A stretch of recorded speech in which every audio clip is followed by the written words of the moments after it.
Younger sister of my friend accused me of being responsible for her pregnancy. My girlfriend and parents shunned me and didn't trust me, even though I did nothing. I thought my life was pretty simple. I had a good job, great friends, and a girlfriend, Jessica, whom I loved. Things were steady, predictable even, until one afternoon, I got a message that would turn everything upside down. It started on a random Tuesday. I was at work when my phone buzzed. I glanced at the screen, expecting a message from Jessica or one of my friends. Instead, it was Alex, the younger sister of my friend, Mason. Now, I've known Mason and his family for years. Alex and I were never particularly close, but we'd hang out whenever the group got together. There was absolutely nothing romantic or even flirtatious between us. So, it was strange seeing her name pop up. The message read, "Can we talk? It's really important." I didn't think much of it at the time. Maybe she needed help with something or advice. So, I replied with, "Sure, what's up? It's not something I can talk about over text. Can you meet me later today?" I was a little thrown off, but I agreed to meet her at a cafe after work. The rest of the day was normal, except I couldn't shake the weird feeling in my gut about Alex. What could be so urgent? At 5 p.m., I headed to the cafe and saw her sitting in the corner, nervously stirring a cup of coffee. She looked stressed, which immediately put me on edge. I walked over, sat down, and said, "Hey, Alex, what's going on?" She didn't waste time with small talk. She looked me dead in the eyes and said, "I'm pregnant and it's yours." For a solid 10 seconds, I was sure I hadn't heard her right.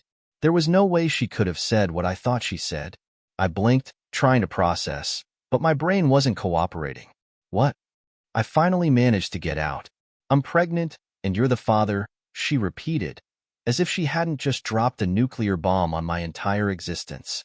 I started laughing, thinking it had to be some kind of messed up joke, but her expression never changed. She was dead serious. "Alex, that's impossible. We've never slept together." Her face hardened. "Are you seriously going to pretend it didn't happen? It was that night after Mason's birthday party. You were drunk, and so was I. You don't remember?" I sat there in stunned silence, racking my brain. Mason's birthday party had been about 2 months ago. I remembered drinking a bit, but nothing like what she was describing. I was sure I hadn't blacked out or done anything stupid, and I definitely didn't sleep with Alex. "No, Alex, that didn't happen. I remember that night. I left early with Jessica," but she shook her head and snapped, "You left with me, not her. You were too drunk to remember." The situation was spiraling out of control. How could she think I'd done something like this? I hadn't cheated on Jessica, and I certainly hadn't gotten Alex pregnant. "Look, Alex, you're wrong. I'm sorry you're going through this, but I'm not the father. You must have slept with someone else, but it wasn't me." She looked furious, her voice rising. "How can you say that? Are you just going to abandon me and your child?" I could feel my face getting hot. This was beyond crazy. "Alex, I'm telling you the truth. I did not sleep with you. And if you're so sure I'm the father, then take a paternity test. That'll prove I'm not lying." Her expression shifted, and for a moment, I thought she was going to back down. But then she said something that floored me. "I don't need a paternity test. I know it's you." "What do you mean, you don't need one?" "Alex, that's how this works. A paternity test would clear this whole thing up." But she crossed her arms, shaking her head. "I don't trust those tests. They can be wrong. I know it's you." At that point, I didn't know if I was more confused or angry. How could she be so irrational? What did she expect me to do? Just accept this without proof? There was no way I was going to roll over and take the blame for something I didn't do. I stood up from the table, pushing my chair back. "I'm not having this conversation anymore, Alex. Take the test, and we'll talk. But until then, leave me alone." She stood up too, her face flushed with anger. "You're such a coward. I always thought you were a good guy, but you're just like every other jerk. Fine, I'll raise this baby on my own, but don't come crawling back when you realize the truth." I didn't even respond. I walked out of the cafe, my head spinning. I didn't know how to feel. Part of me was furious, but another part was worried. What if Alex really believed this? What if she told Mason or other people? It could destroy my reputation and my relationship with Jessica.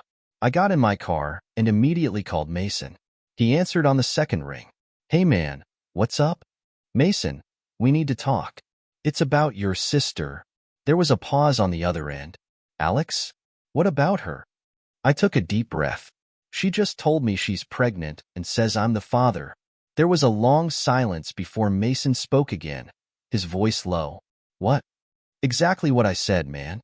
She's saying I slept with her after your birthday party, and I got her pregnant. I swear to God, Mason, it's not true. Nothing happened between us. I could hear him breathing heavily, trying to process the information. Finally, he said, she never said anything about you. Just that she's pregnant. I don't know what to say. I know Alex, and she wouldn't lie about something like this. That hit me like a punch to the gut. Mason didn't outright accuse me of anything, but the doubt was clear in his voice. My best friend wasn't sure if he could trust me. That stung. I swear, Mason, I didn't do this. I'm going to demand she takes a paternity test. He sighed. Yeah, maybe that's the best way to settle this. But man, if it's true, I don't know. I'll talk to her. I hung up, feeling a sense of dread wash over me. It was one thing for Alex to be making this wild accusation, but if Mason or others started to believe her, this could become a nightmare. I went home that night to Jessica, and for a few minutes, I thought about not telling her. But that wasn't going to work. I couldn't hide something this serious from her. Jessica was sitting on the couch when I walked in. She looked up from her phone, smiling. Hey, how was your day? She asked. I didn't even know how to begin. I stood in the doorway, hands in my pockets, and just said, we need to talk. Her smile faded instantly. She sat up straighter. What's wrong? I sat down across from her, my heart pounding in my chest. Something happened today, and you're not going to like it. But I need you to know right away that I didn't do anything wrong. Jessica's eyes narrowed with suspicion. What are you talking about? I took a deep breath and explained everything. How Alex had accused me of being the father of her baby, how I denied it, and how she refused to take a paternity test. I told her everything, down to the exact words Alex had used. By the time I finished, Jessica's face had gone pale. She stared at me in stunned silence, her mouth slightly open. Finally, she whispered, Are you serious? She said you got her pregnant? Yes, but it's not true. I swear to you, Jessica, I never touched her. She's making this up or confused. I don't know why, but nothing happened. She was quiet for a few seconds, processing. Then she stood up abruptly, walking towards the kitchen. I could feel the tension building in the air as she opened the fridge, grabbed a bottle of water, and took a long drink. When she finally turned back to me, her face was set in a hard expression. Do you know how crazy this sounds, right? I know it does, but I swear to you, I didn't do anything. She stared at me for a long moment, then asked, Why would she lie? That was the question I couldn't answer. The days after Alex's accusations were like living in a fog. No matter how much I tried to explain, no one seemed to be listening. My girlfriend Jessica hadn't left me, but she was distant, constantly second-guessing everything I said. It was as if I had to prove my innocence over and over again, even though I was telling the truth from the start. But things took a turn for the worse when my parents got involved. It started with a phone call from my mom. It was a Sunday morning, and I was in bed, staring at the ceiling, thinking about how I'd been able to avoid Mason's calls for the last couple of days. I knew I couldn't dodge him forever, but I wasn't ready to deal with the awkward conversations yet. That's when my phone rang. It was my mom. I swiped to answer, not thinking much of it. Hey, Mom, I said, trying to sound casual, but the pit in my stomach tightened as soon as I heard the tension in her voice. We need to talk, Liam. I've just spoken to Alex. I sat up immediately. What do you mean you've spoken to Alex? I hadn't even told my parents about the situation yet. How did they know? She called me.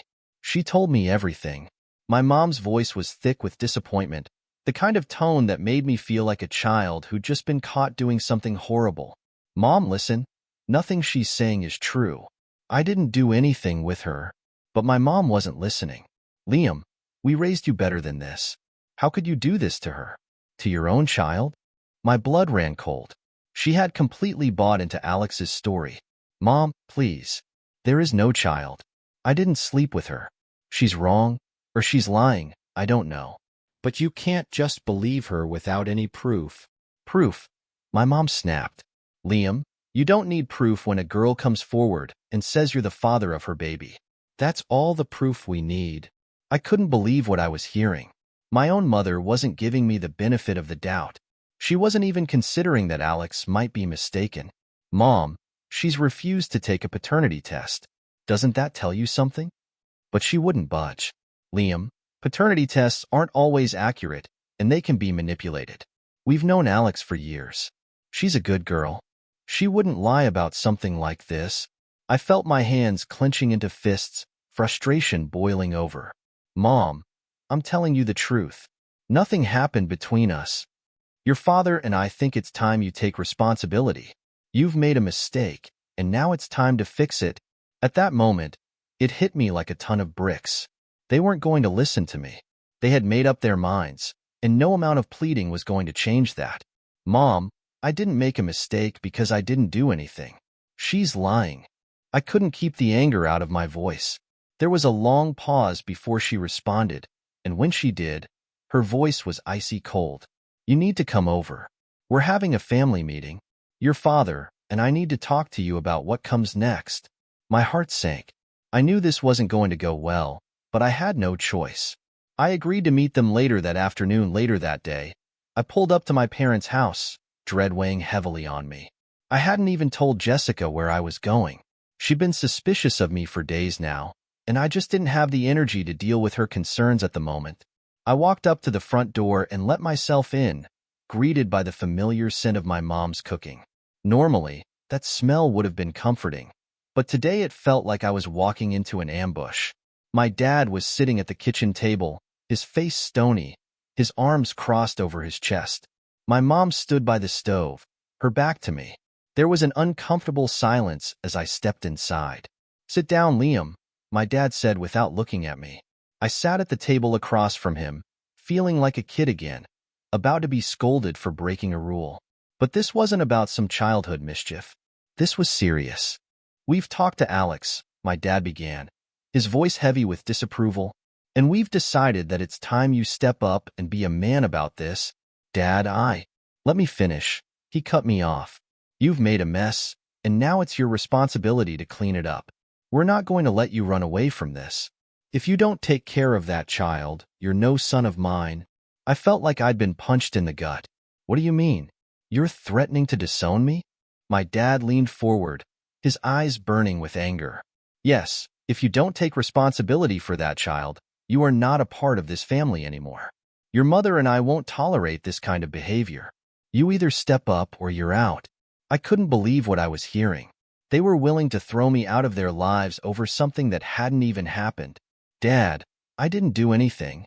I protested, my voice rising with desperation. Alex is lying. She won't even take a paternity test. Doesn't that tell you something? My mom turned around from the stove, her face pale and tired. Liam, paternity tests aren't always accurate. And Alex isn't that kind of girl. She wouldn't make something like this up. We believe her. Well, you're wrong. I stood up from the table, my chair scraping loudly against the floor. You're both wrong. How can you believe her over me? I'm your son. My dad stood up too, his face inches from mine. Because we raised you better than this, Liam? And I don't care what you say. You will do what's right, or you can find somewhere else to live. I was shaking with anger. My own parents were turning against me, believing some outrageous lie instead of trusting me, their own son. I couldn't wrap my head around it. You know what? I said, my voice trembling. If you want to believe her over me, fine. But I'm not going to admit to something I didn't do. And I'm not going to be blackmailed into taking responsibility for a child that isn't mine. My dad's face hardened. Then you're out. Pack your things and go. If you won't be a man about this, you're not welcome here anymore. I stared at him, unable to process what was happening. They were serious. They were really going to kick me out over this. I glanced at my mom, hoping for some sign of understanding, some sign that she'd take my side, but she just looked away, refusing to meet my eyes. I felt a surge of betrayal so strong it almost made me sick. Without another word, I turned and walked out the door, slamming it behind me. I drove back to my apartment in a daze, my mind racing. How could my own parents do this to me? How could they believe Alex's lies so easily? The weight of the situation was suffocating. Jessica wasn't talking to me, Mason had been avoiding me, and now my own parents had disowned me. I was completely alone. That night, I sat in my apartment, staring at my phone. I thought about calling Jessica, but I couldn't bring myself to do it. The tension between us had grown so thick that I wasn't even sure she'd pick up. And if she did, what would I say? That my own parents had disowned me? That no one believed me? That I was losing everything?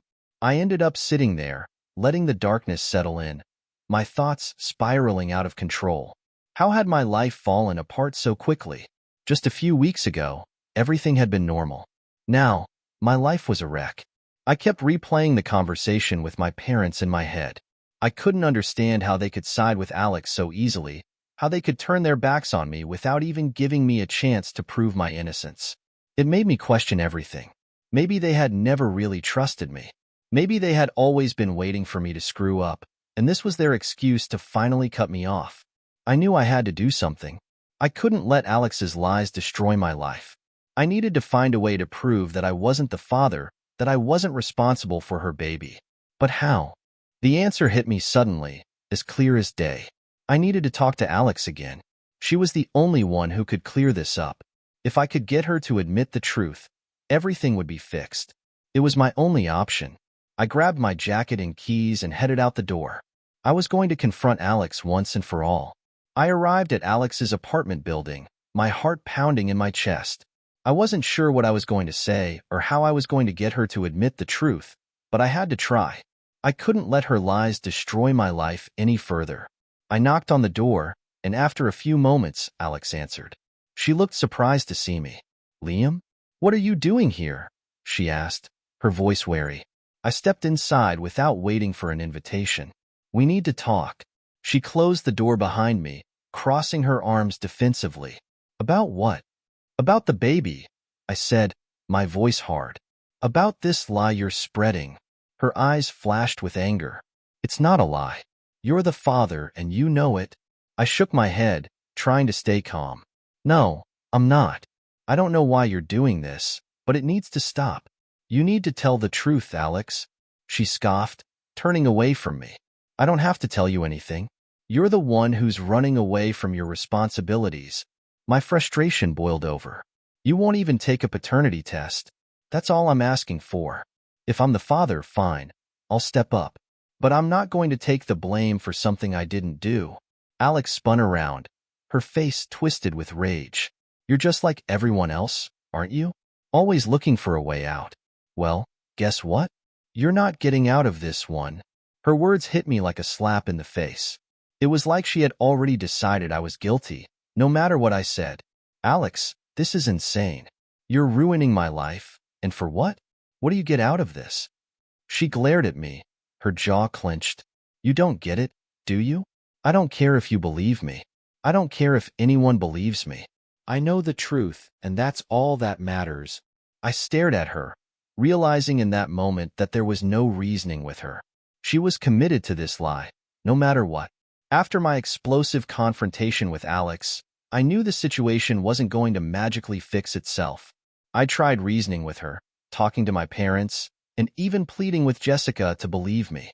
But everything was falling apart. I realized the only way to end this nightmare was to take legal action. The next day, I made an appointment with a lawyer, someone who specialized in family law and paternity disputes. His name was Carl Stevens, a no-nonsense kind of guy. I explained everything to him, how Alex refused to take the paternity test, how my parents had turned on me, and how I was being accused of fathering a child that wasn't mine. Carl nodded, listening patiently. When I was done, he said, "It's time we force her hand. If she won't agree to the test voluntarily, we'll take it to court. The law is on your side." I felt a glimmer of hope for the first time in weeks. I wasn't going to let Alex's lies destroy me any longer. A couple of weeks later, after filing the necessary paperwork and a lot of back and forth between our lawyers, Alex was legally obligated to take the paternity test. She tried to fight it at first, but the court order was clear. She had no choice but to comply. The day of the test was tense. We went to the clinic separately, both of us barely exchanging a glance. The staff swabbed my cheek and took Alex's sample. I knew the truth, but I still felt a knot of anxiety in my stomach. What if something went wrong? What if the test wasn't enough to convince people? A week later, I got a call from Carl. The results were in. My heart pounded as I listened to him read the report. "You're not the father," Carl said, his voice calm but firm. A wave of relief crashed over me. Finally, the proof I needed. I wasn't the father of Alex's baby. But even with the evidence in hand, I knew things wouldn't be simple from here on out. I drove straight to my parents' house that afternoon. I hadn't spoken to them much since they'd kicked me out, and even now, after being proven innocent, I wasn't sure how they'd react. But I had to see them. I needed to tell them face to face. When I walked into their house, they were sitting in the living room. My dad looked up from his newspaper, and my mom set down her knitting. Neither of them spoke at first. "I got the results," I said, standing in the doorway. "I'm not the father." My mom's face crumpled immediately, tears filling her eyes. My dad looked stunned, like he couldn't process the words I just said. "Are you sure?" my dad asked, his voice trembling. I pulled out the official papers from the clinic, handing them to him. "Here's the proof. I told you from the beginning that I didn't do anything. But you didn't believe me." My mom stood up, tears streaming down her face. She rushed over, trying to hug me, but I stepped back. "We're so sorry, Liam," she sobbed. "We were wrong. We should have trusted you." I didn't say anything at first. The pain of their betrayal was still raw, still fresh. They had turned their backs on me when I needed them most, and now, after everything I'd been through, I wasn't sure I could just forgive and forget. "We want to make this right," my dad said, his voice thick with regret. "We'll help you in any way we can. We'll even give you money if that's what it takes." I felt a wave of disgust at the offer. Money? As if that could somehow undo the damage they'd caused. "It's not about money," I said, my voice cold. "It's about trust. You didn't believe me. You were ready to throw me out of your lives over a lie, without even giving me the chance to defend myself." My mom's sobs grew louder, but I couldn't comfort her. The hurt was too deep. I turned to leave, the papers still in my dad's hands. "Liam, please," my dad called after me. "Don't go. We can fix this." I paused at the door, turning back to them one last time. "I can't forgive you for what you did. Not now." And with that, I walked out, feeling the weight of their betrayal lift slightly, but the scars it left behind were permanent. It didn't take long for word of the paternity test to spread. I told Jessica first, hoping this would be the turning point that would fix things between us. But even though she was relieved that I wasn't the father, things between us remained strained. The trust had been shattered, and no matter how much proof I had, she couldn't shake the doubt that had taken root in her mind. We decided to take a break from our relationship, a break that felt more like an inevitable end. I couldn't blame her. This whole situation had been hell, and it had changed both of us in ways we couldn't reverse. But just when I thought I could finally put this nightmare behind me, Alex struck again. Rumors began to spread. People I hadn't spoken to in weeks started messaging me, asking about the paternity test. I quickly found out why. Alex had been telling everyone that I had somehow manipulated the results, claiming I'd paid off the clinic or tampered with the samples to get a false negative. At first, I didn't take it seriously. It was ridiculous, and I figured no one would believe her. But I was wrong. Mason called me one evening, his voice filled with confusion and frustration. "Man, I've been hearing things. Alex is saying you faked the test results," he said. I sighed, already exhausted by this new twist. "Mason, you know me. I didn't fake anything. The results are real. I'm not the father." He hesitated before replying. "I want to believe you, but Alex is my sister. She's convinced you did something shady. Are you seriously doubting me again? After everything I've already gone through?" I couldn't believe I was having this conversation again. "It's not that simple, Liam," he said, his voice strained. "She's my family. And what am I?" I snapped. "I've been your best friend for years, and you're going to believe her lies over me?" Mason fell silent, and I knew then that our friendship was damaged beyond repair. No matter what I said or did, Alex's lies had tainted everything. The situation spiraled out of control. Alex had spread her rumors so widely that even people from work were starting to whisper behind my back. Everywhere I went, it felt like eyes were on me, people wondering if I'd really faked the test, if I was hiding some deep, dark secret. The final blow came when Jessica texted me out of the blue one night.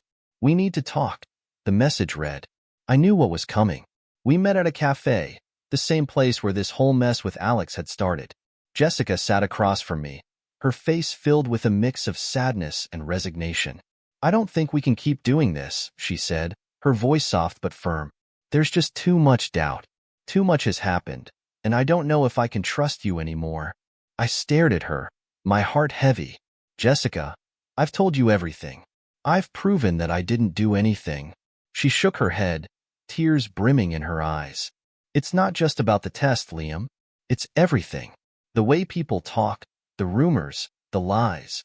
I can't live like this. I need to move on." I felt like the floor had dropped out from under me. "So that's it?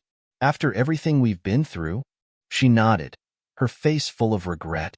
"I'm sorry." I watched her leave the cafe, knowing that this was the final nail in the coffin. My relationship with Jessica was over, and it was all because of Alex's lies. I couldn't take it anymore. The rumors, the lost friendships, the broken relationships, it was too much. I made a decision that night, one that I knew would change everything. I went to see Carl, my lawyer, the next morning. "I want a restraining order," I said, my voice steady but determined. "I want Alex out of my life for good." Carl looked at me, surprised. "Are you sure? That's a serious step." "I'm sure," I said, my jaw set. "She's ruined my life, and I'm done letting her have any control over me." We filed the paperwork that day, and a few weeks later, the restraining order was granted. Alex was legally barred from contacting me, from spreading her lies, from doing anything that would further damage my life. But even with the restraining order in place, the damage had been done. My relationship with my parents was beyond repair. They had tried to reach out, but I had cut them off completely. I couldn't forgive them for the way they had abandoned me, for how easily they had believed Alex's lies over me, their own son. As for Mason, we stopped talking. Our friendship, once so strong, had been shattered by the lies and the distrust. I didn't blame him entirely. It was Alex's doing, but the damage was too deep to fix. I was alone now, but at least I had my freedom. I had severed the toxic ties that had nearly destroyed me, and I was ready to rebuild my life, piece by piece. After I cut my parents off and obtained the restraining order against Alex, I thought things might finally start to settle down. But I was wrong. My parents weren't willing to accept that I didn't want them in my life anymore. They didn't believe they had done anything wrong. Worse, they seemed determined to regain control over me, even if it meant resorting to extreme measures. It started subtly at first. My mom would leave voicemails apologizing, insisting that they only wanted the best for me. But behind the apologies, there was a sense of manipulation. She'd say things like, "We raised you better than this," or "Family is everything. You're not yourself." I deleted each message without responding. A week later, my dad called my boss, Frank. I found out when Frank called me into his office. He sat me down, looking uncomfortable, and said, "Liam, your dad called this morning." I stared at him, dumbfounded. "What? Why?" Frank hesitated. "He said he was worried about you, that you've been acting unstable lately. He asked if I'd noticed anything off with your work." I felt my stomach drop. My parents were trying to sabotage me at my job now? "Frank, I'm fine. I'm not unstable. My parents and I are having some family issues, but I swear, it has nothing to do with work." Frank nodded, but I could see the doubt in his eyes. "Look, I'm not saying I believe him. I just thought you should know. It's not the first time they've called. I didn't want to bring it up before, but—" "Not the first time?" I interrupted, my voice rising in disbelief. Frank scratched the back of his head, looking awkward. "They called a couple of weeks ago, too. Your mom that time. I told her the same thing I'm telling you now. There's nothing wrong with your performance here. But you know how these things go. If people start hearing things, they might get the wrong idea." I couldn't believe what I was hearing. My own parents were trying to ruin my reputation at work. I felt trapped, like no matter how hard I tried to distance myself from them, they found new ways to pull me back into their toxic web. I'm really sorry, Frank, I said, trying to keep my voice steady. I'll make sure it doesn't happen again. But it wasn't just my job they were targeting. They had also begun reaching out to my friends, telling them that I was mentally unwell, that I was making irrational decisions by cutting them out of my life. Mason called me one night, confused. Liam, I don't know what's going on, man, he said, but your parents are saying some pretty wild stuff. They told me you've been having some sort of breakdown, that you're paranoid and not thinking clearly. I clenched my fists, anger boiling up inside me. Mason, that's bullshit. I'm fine. They're just pissed that I'm not letting them control me anymore. I don't know, man, Mason said, sounding unsure. They're your parents. Why would they lie about that? Because they can't handle the fact that I'm done with them. They'll do anything to make me look like the bad guy. I'm telling you, Mason, they're manipulating everyone around me. Mason was silent for a moment, then sighed. Look, I believe you. But they're making it really hard not to listen to them. I hung up, seething. No matter how much I tried to escape, they kept pulling people into their twisted narrative. They wouldn't stop until they had turned everyone in my life against me. The breaking point came when they tried to have me declared mentally unstable in court. They filed a petition, claiming I was a danger to myself and others, that I was incapable of making sound decisions. It was a desperate attempt to force me back into their control. I knew I needed help, so I went back to Carl, my lawyer. When I told him what my parents were trying to do, he shook his head in disbelief. They're really pulling out all the stops, aren't they? He said, leaning back in his chair. Don't worry, Liam. We'll fight this. They don't have a leg to stand on. The legal battle that followed was brutal. My parents hired a lawyer and tried to paint me as some kind of unstable, reckless person. They dug up every minor mistake I'd ever made, twisting it into evidence of my supposed instability. They even tried to use the fact that I had cut off contact with them as proof that I was mentally unwell. But Carl was relentless. He presented my side of the story clearly, showing that my parents' claims were baseless and driven by their desire to control me. He highlighted the restraining order I had against Alex and the paternity test that proved I wasn't the father of her child. He even brought up the calls to my workplace and the manipulative behavior my parents had displayed in their attempts to ruin my reputation. After weeks of back and forth in court, the judge finally made a decision. The case was dismissed. Not only that, but the judge ordered my parents to pay my legal fees for wasting the court's time with their baseless accusations. I walked out of that courtroom feeling like I had won a battle, but the war was far from over. Just when I thought things couldn't get any worse, I walked out of my apartment one morning to find my car completely trashed. The windows were smashed, the tires slashed, and someone had spray-painted the word liar across the hood. I stood there, staring at the wreckage, my heart sinking. I knew exactly who was responsible. It didn't take a genius to figure out that this was my parents' doing. Or at the very least, someone they had convinced to do it for them. I reported the vandalism to the police, but I knew it wouldn't lead anywhere. There wasn't enough evidence to pin it on anyone, and my parents had become experts at covering their tracks. Still, it was another reminder that they weren't going to stop until they had destroyed every part of my life. Then, as if things couldn't get any more surreal, my parents sued me for emotional distress. They claimed that my decision to cut them out of my life had caused them unbearable suffering, and they demanded compensation for the pain I had supposedly caused. It was beyond ridiculous. I couldn't believe they had the audacity to drag me through the legal system again after everything they had already put me through. But Carl was confident. This case is even weaker than the last one, he said. We'll crush them in court. And he was right. The judge saw through their transparent attempt to manipulate the system, dismissing the case almost immediately. Not only that, but my parents were once again ordered to pay my legal fees. It was a hollow victory, though. The damage they had done to my life couldn't be undone by a court ruling. But the final straw came when they tried to organize a family reunion behind my back. I found out when I got a message from one of my cousins asking if I was going to the big family gathering at my parents' house that weekend. I hadn't been invited, of course. My parents were trying to use the rest of the family to corner me into reconciling with them. They thought that if they got enough people involved, I'd have no choice but to come and make peace. I called Carl again, telling him what was happening. He sighed, clearly frustrated. It's time to take more drastic measures, Liam. We need to get a restraining order against your parents. At first, I hesitated. They were my parents, after all. But after everything they had done, trying to ruin my job, turning my friends against me, dragging me to court, vandalizing my car, I realized that I had no other choice. If I didn't take a stand now, they would never stop. We filed for the restraining order, and after a few weeks of legal proceedings, it was granted. My parents were officially barred from contacting me, directly or indirectly.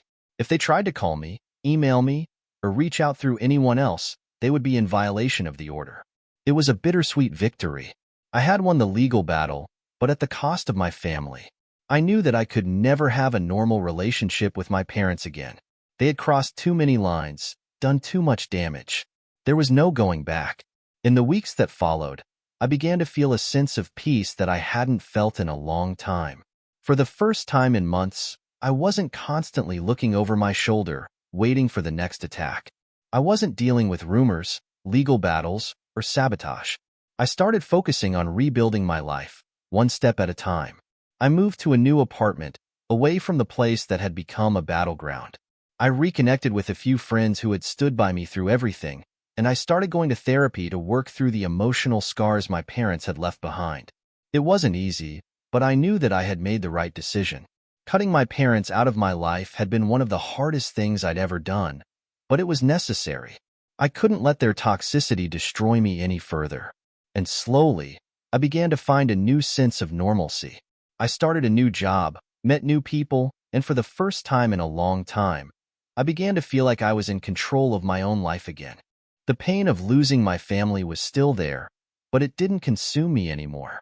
I had learned the hard way that sometimes, the people you're supposed to love the most are the ones who can hurt you the worst. But I also learned that I had the strength to walk away, to protect myself from the ones who had betrayed me. In the end, I found peace. Not because everything was perfect, but because I had taken control of my own life. I had survived the storm, and now I was finally free to move forward, without the weight of my parents' manipulation holding me back. Despite all the pain, the anger, and the betrayal, I had found something more important, myself.